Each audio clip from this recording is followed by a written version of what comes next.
St. Mary Netherton Daily Chronicle, Morning Edition, January 16th, 1926. Good morning, gentle listeners. Edmund Pruitt, greeting you on this Saturday as our village stirs beneath winter skies that have at last begun to soften after several days of persistent cold. The weather presents us with what Mr. Higgins describes as a Saturday of gradual thaw, with temperatures expected to rise gently throughout the day, encouraging yesterday's snow to retreat from paths and rooftops, while the air remains pleasantly brisk. The overnight chill has eased somewhat, and those venturing forth may anticipate damp conditions underfoot as the white covering yields to the warming trend.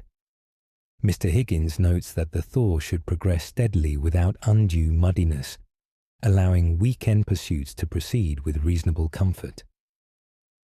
The tea room announces a Saturday special of spiced honey cake with warm custard, which Mrs. Hartley describes as the sort of offering that marks the end of a cold spell with appropriate sweetness.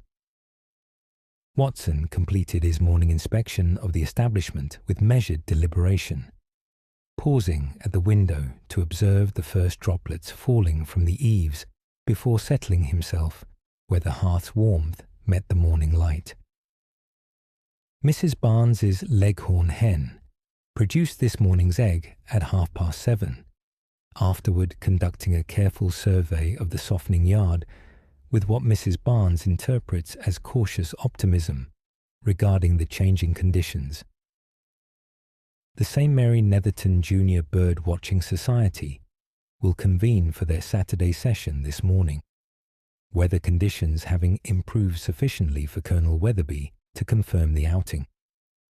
The Colonel anticipates productive observation opportunities as the thaw may encourage activity among winter residents adjusting to the shifting temperatures. Members are reminded to dress for damp conditions despite the milder air.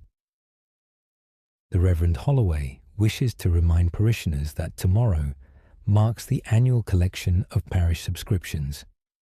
These contributions sustain the fabric of St. Mary's throughout the year, from the stonework that shelters our worship to the bells that mark our hours. Envelopes have been distributed to households and may be presented during the offertory or placed in the collection box near the vestry entrance. That concludes our morning report. This is Edmund Pruitt, reminding you that our evening edition will follow the 6 o'clock bells. Until then, St. Mary Netherton embraces this Saturday with the gentle promise of thaw and the familiar rhythms of weekend industry.